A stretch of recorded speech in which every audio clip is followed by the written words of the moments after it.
We're back again with Ryan Freeman. How you been, Ryan? I've been doing pretty good. Good. Working on that song that you played for us? Yeah, I've been working on some other ones mostly. Oh, cool, cool. That one's been put on the back burner a little bit. All right. Radical. I like the way you're dressed today. Thank you. Can I ask you about your fashion sense? Just seeing that we have you. My fashion sense, I don't know. I just kind of try not to go with fads or anything like that, but I mean, like, obviously it looks a little bit like I'm faddish, but I just kind of dress kind of the way that of the people I look up to do, but kind of do my own thing with it at the same time. All right, hey, that's cool, dude. That happens. Well, this interview I really want to just be linked to like hardships. Like in your, you're obviously an artist. What do you think that your major walls to success are? My major walls to success are Like the walls you got to go right now. Definitely the area I live in right now. It's very small. It's very hard to get your music out to a wide audience when you live in an area as small as this. It's one of the reasons why I want to move away, kind of in a year or two.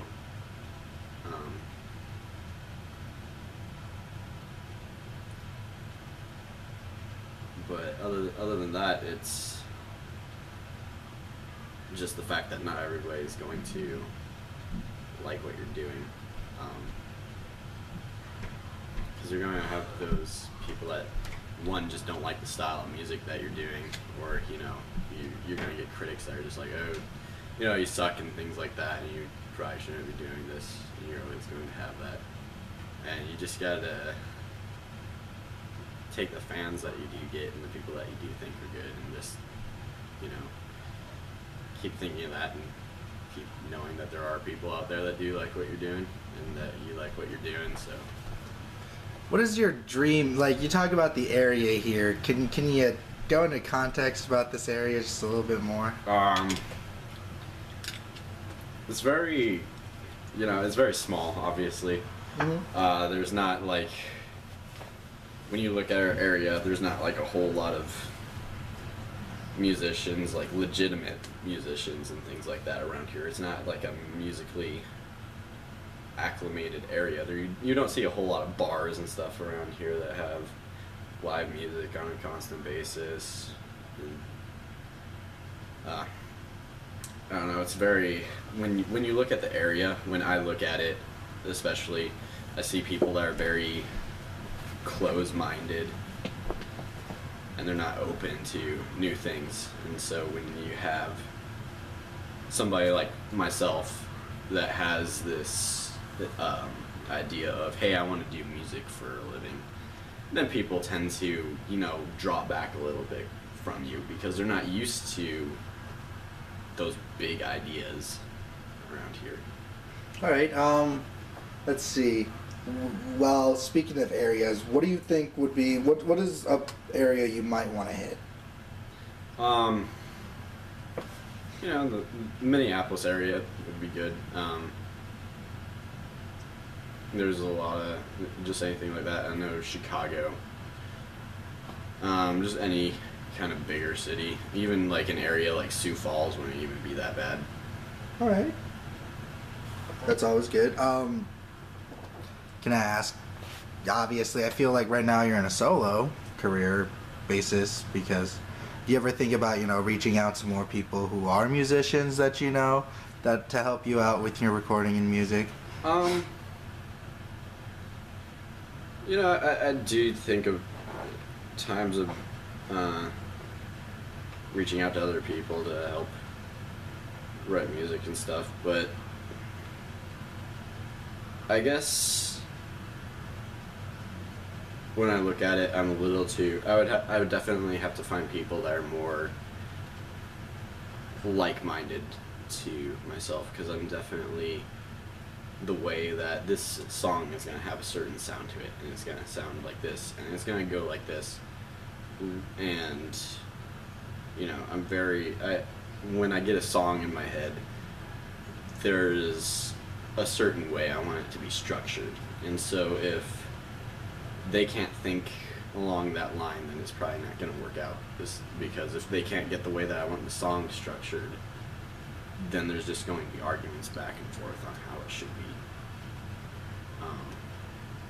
I think any band that I joined, it wouldn't be anything like I'm doing right now.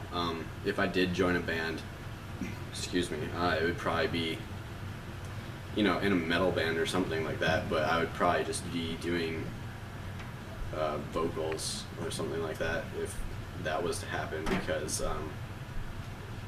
you know, that's just writing those type of songs. It's just not how my mind works. Lyrically and vocally, I know I could do it, but just like writing the song structure in general for guitars and all that, I know I couldn't do that. So that would be the only type of band I would pursue. All right. Do you have any personal struggles? Yeah, a lot of the times when you talk about it with people, you get the, why wouldn't you want to go for like a normal career where you know you're going to have job security and things like that? Why wouldn't you want to just, you know, go the general route of going to college, getting a degree and all that? And it's like, it's always, my response is always, well, I'm going to have backup somewhat. I'm getting my general education, but I definitely don't want to go to college unless it's an absolute must. Because for somebody like me, it's, I know I can't function well in a regular job environment. I just don't like it. It doesn't go with my personality. I'm miserable in it. And music is the only thing that makes me happy. That's the entire reason why I do it. I could be living in the shittiest apartment in the world, and I could be playing music at a bar every weekend, and I would be the happiest guy on earth. But that is the main struggle, is those people that are just all like, this isn't realistic. There's no way this will happen. If it does happen, it's not going to be for a very long time. And you know, just the people that are always going to be like, this probably isn't the type of music you should be in, and things like that. Can I get your views on the music industry today? I think the music industry today is very, there's two parts to it today I look at. One part is very manufactured. You're looking at like just artists that are being marketed towards a certain audience, especially with pop and things like that. I have absolutely no respect for any pop artist whatsoever, except for a few exceptions, because they're marketed towards a certain crowd, and it's most of the time it's specifically, you know, like teenagers and things like that, and especially just the way that their songs are. They're all, a lot of them, you know, produced on and made on a computer. You know, lyrics are pretty fake. I mean, look at TikTok by Kesha or whatever. That's probably like one of the shittiest songs I've ever heard. And then you just have the record labels that are trying to find like the next big thing. Like you get a band, like just today I was listening to Mumford & Sons, and there was an advertisement right before the Mumford & Sons song. That was a new band out there that sounded almost exactly like Mumford & Sons. And it's just things like that where it's obviously a record label sees that this band is very successful, so they want to find a band that sounds almost exactly like that. You know, it's just a money game now. And then you have the other side of the other side of it, which is bands that are trying to be legitimate in going about it and going about it with their own style. I mean, you look at bands like Blue October and, you know,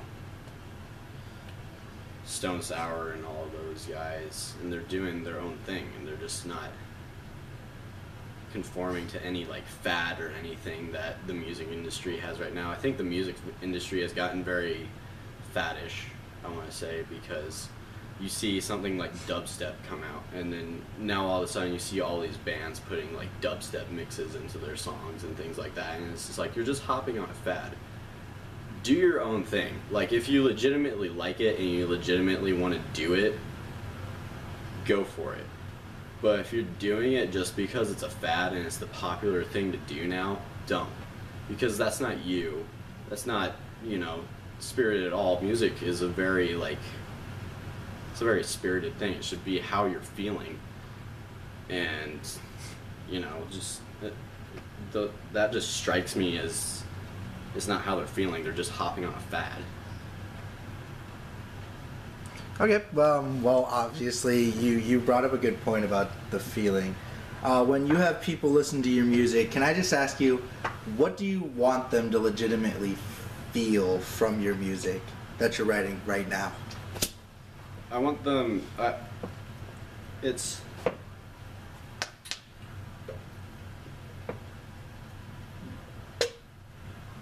want them to have that kind of feeling of hurt, almost, because a lot of it is just drawn from real life experiences and things like that, and so not all of it's going to be happy. I want them to realize that there's going to be really hard things coming. One of the things I do with my music is I don't bullshit anything. I'm not going to write those songs where it's like everything's gonna be okay, you're gonna be perfectly happy, you're gonna go through life with a breeze. 'Cause that's just not how it works. I want you to realize that, yeah, life is gonna be shit, it's gonna hurt really bad some days, but I want you to realize at the same time that there is, you know, there is some light at the end of the tunnel, so to speak. You're gonna go through hell, but you're gonna come out better because of it. All right. Well, do you have any, like, you know, were you in any bands beforehand this or anything like that? I was, before starting, like, with my solo stuff, obviously I'd been writing solo stuff for a while, but before that I was in a 3-piece band. It was just an average rock band. Can you tell us more about it? It was called Waking the Dead. I didn't like the name, so I just had us abbreviate it to WTD whenever we played. That was the banner, was just WTD, because I couldn't stand the name of it. But it was just kind of like a hard rock band. You know, it was nothing spectacular or anything. I enjoyed it, obviously. I thought that we had some pretty good songs. But I just ended up drifting away kind of from that style of music because I realized that there was other stuff I wanted to do musically than that. Do you have, like, what did you guys play? Like, did you guys play your own original songs? Did you guys cover songs? We covered some songs. Most of the set was original. We had about, whenever we played, we had about a 5-song set. It would be 4 originals and then 1 cover. Oh, so you guys had your own personal gigs? Is that? We opened for some local bands, yeah. Oh, locally here, where did you guys play? Locally here, we played over at what would now actually be closed. It was the bar that's right next to the Funny Barn. I don't know if you know where that is. I cannot remember the name of the bar for the life of me. And it's now called the Regal Beagle, but it used to be called the Bakery. We played there too. How did this band form? Well, I had been, you know, wanting to start a band for a while, and my brother had recently been learning bass, and he had gotten to the point where he was pretty good, and I was pretty impressed with it and pretty happy with what he could do musically. And so I asked him if he wanted to write music with me. He said yeah, and so we just made a band. Found a drummer. His name is Dylan. Don't know last name, so don't ask me. It's fine. It's fine. But we had just started writing music. Decided it was getting to the point where it was getting pretty legitimate, so decided we wanted a name. So he started Googling some things and came up with Waking the Dead, and I thought it was better than nothing, so I just asked him that we just put WTD up for the banner whenever we played. Okay. And so you guys just drifted apart? Was that it? There was no, like, personal tragedies that happened or anything like that? No, there was no personal tragedies or anything like that. There was nothing like, oh, musical difference, thing like that. It just got to the point where he wanted to do different things with his life, and I respect that. And I was getting to the point where I wanted to try new things musically, because I had been playing, rock and hard rock and metal a lot, and I kind of wanted to get into the softer side of music, because to me it's more emotional and you can do a lot more things with it. He being your brother? Yes. Okay. All right. You guys still talk? Yeah. Well, yeah. That's always good. So, obviously, you're wanting to do more softer music, right? Yeah. More just like down to earth, kind of, maybe not soothing, but just calm and serene music. Yeah, not really soothing, but more calm, laid back music, because that is kind of like my attitude. It just kind of fits me. Obviously, I'm going to have some louder stuff, because that's just a part of my personality too. But yeah, for the most part, just more calm stuff. Well, I do just have one more question. Could you ever see yourself doing a reunion, just playing just another gig with your brother for one last hurrah before he leaves to do whatever he's doing? For one last hurrah, I don't know. I think nowadays we're just so musically different that I don't know if we could ever like do that again. We're definitely on different wavelengths now. I mean, he doesn't really listen to the stuff I listen to. He's kind of drifted away from even the heavy stuff. So you guys can do like, one of your calm serene things? Well, I mean, maybe if he actually picked up the bass every once in a while now, but he kind of stopped that, so. All right. Well, Mr. Freeman, thank you again for another stellar interview.